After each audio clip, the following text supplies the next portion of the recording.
It was like the greatest thing that I've ever seen in my life. He goes to the door, he slaps it on, takes a step back, immediately blows it. They go in and they clear the entire like 5 or 6 rooms and back clear it, which is like after you're done clearing, you white light it, and they did it in 17 seconds.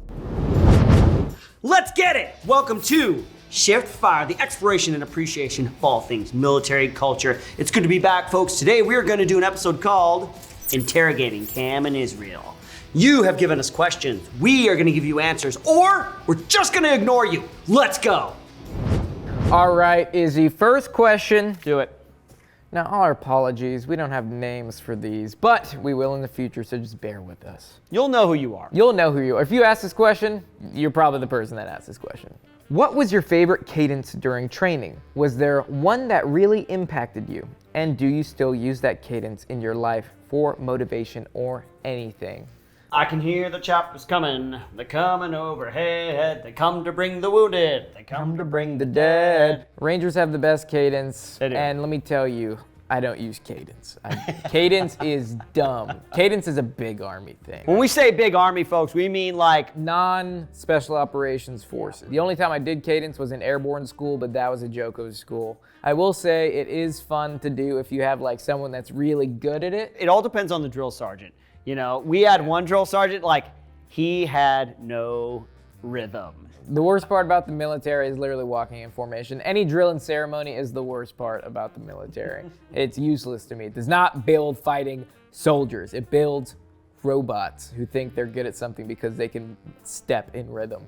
It's good for basic because in basic, you are trying to build discipline, time management, back planning and all that kind of stuff, and learning how to work within a group. And on a basic level, if you can march in step with other soldiers, you can kill with other soldiers. That was one of the best things about being in SF was that we didn't do a lot of regular Army stuff, which I was very happy about. I'm like, let's just get our job done, let's just train, and let's go home. The only time we had to do like cadence, I mean not even cadence, but like formation stuff was change of command ceremonies where you have to march past your new commander and you salute him and they're like, this is your fighting force, commander. Moving right along. What would be your least favorite war you would have to fight in? Bow and arrow, musket, or whatever? I feel like the further back you go, the dirtier things become, like the less hygienic things become. I would have to say anything during like the American Revolution, the French and Indian War, that century. Especially being an American in the American Revolution, like we did not have a lot of resources. No, going into the fighting in columns, you know, type of warfare, you can get a paper cut and die of sepsis. The equipment was bad, you know. The regulations were bad. You think about like South America, like first, like the meeting of civilizations. The Spaniard in like his full plate armor going against like the native who's just like in a loincloth. The native's all like moving around. The Spaniard guy has to like deal with like this huge set of armor in like a hot, sweaty, moist, swampy type conditions. That does not seem like a lot of fun to me. That's not the war I want to fight it. Did you guys ever have any interactions with Delta? And did you know anyone who got called up, or however it works? I didn't interact with Delta very often. I can only remember certain instances when I was on deployment in Iraq where we weren't allowed to go into certain areas because Delta was operating in those areas. So we would have a whole package set up, we would be ready to go, and then we would get a call, be like, stop, you're on hold because Delta's in the area, and we would just have to wait. I had a lot of experience working with Delta in my time during it. One of probably the highlights of my military career was being able to actually go to Delta's compound for like 3 weeks and train alongside them and get like, those dudes are absolute wealths of knowledge. In my opinion, best of the best in the entire military. Like, this is why you should sleep with one eye open if you are an enemy of the United States. I remember specifically we were doing some room clearing in Battle Drill 6 with them, which is enter building, clear a room, and they were training us and everything, and they decided to demonstrate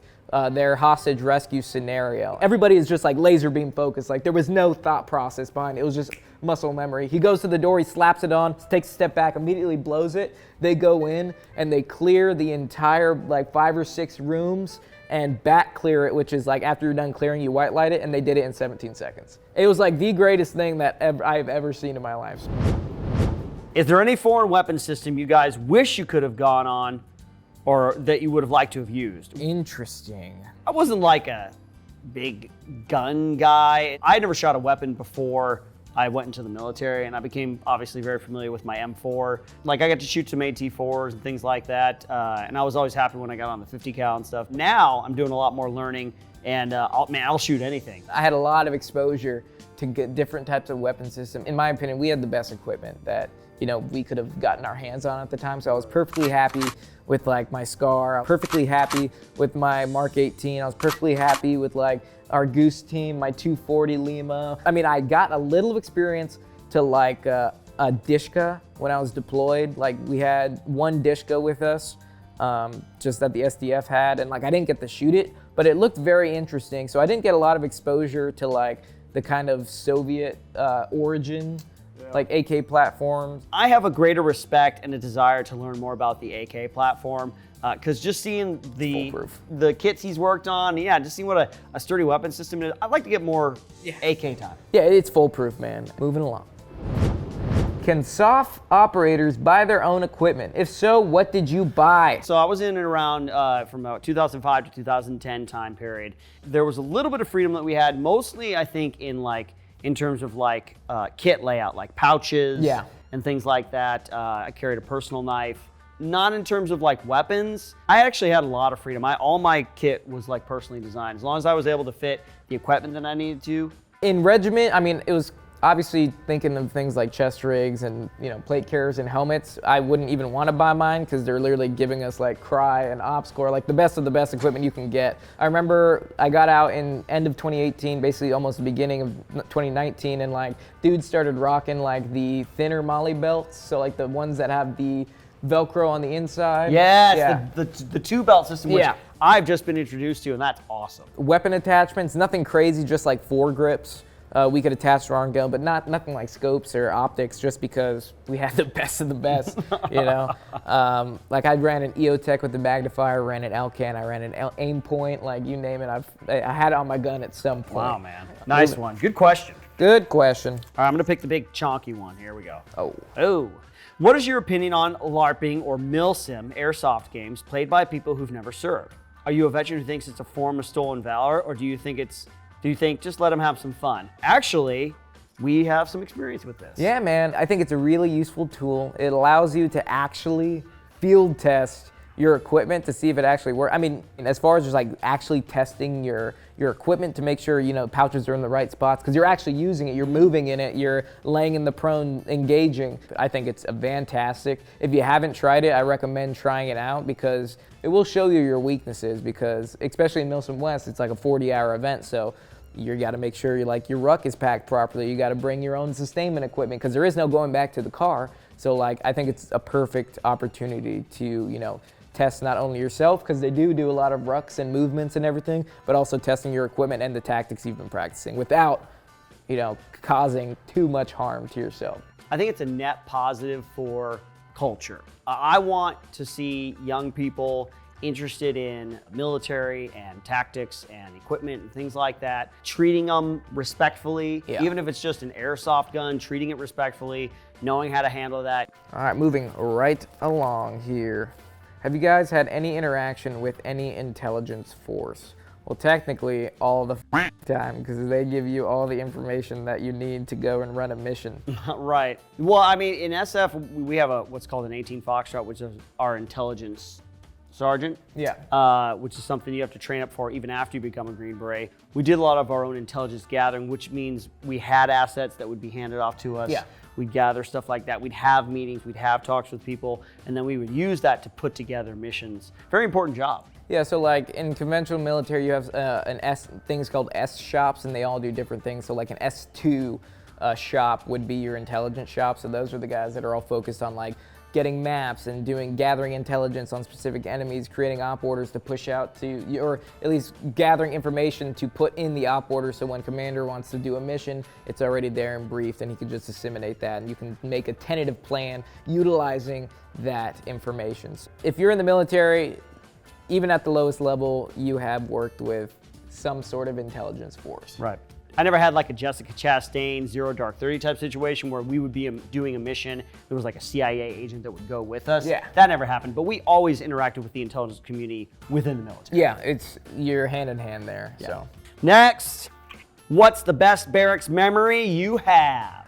I don't have any memories in the barracks because they're all clouded by alcohol.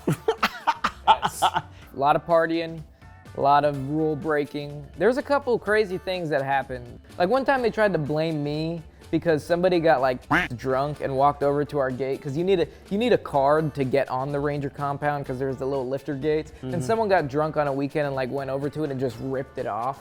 And like someone thought it was me because the guy had like an ankle tattoo, but he was wearing like a hood. So I had to get brought in. They're like, let me search your room for because he took it apparently. What? Yeah, and I was like, it wasn't me. I don't even own a blue hoodie.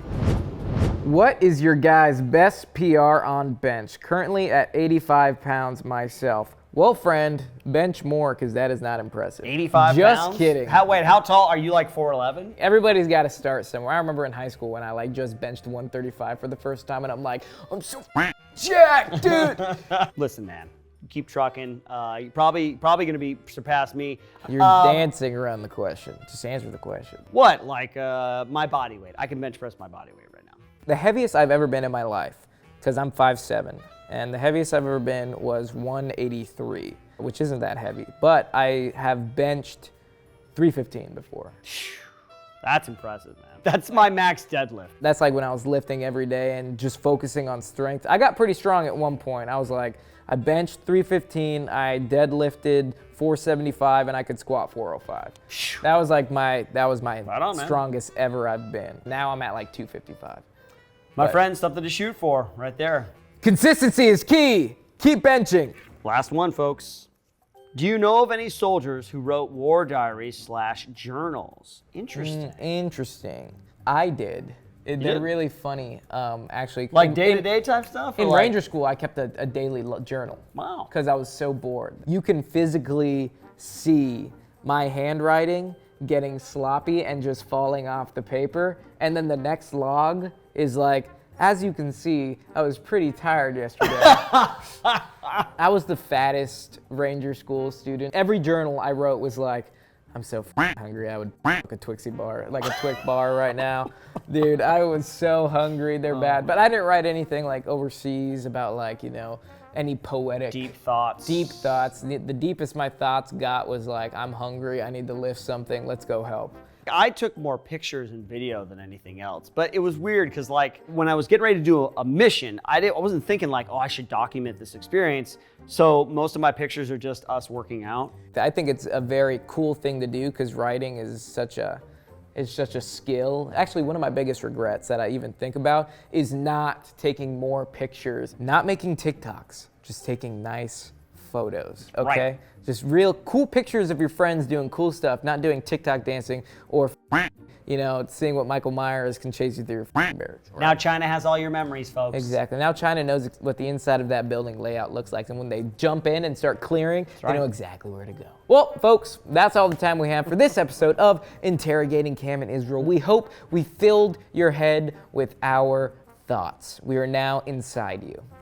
Well, if you like this video, make sure that you subscribe to the channel so you could stay up on the latest and greatest from all things Shiftfire. Izzer, tell them what else they can do. Folks, leave a comment in the comment section. Ask us your questions, any questions you want to. No question is out of bounds, except have we worked with any other foreign militaries? Because we've answered that question thousands of times. Thousands of times, all right, folks? Don't answer this guy question, all right? You especially, Kevin.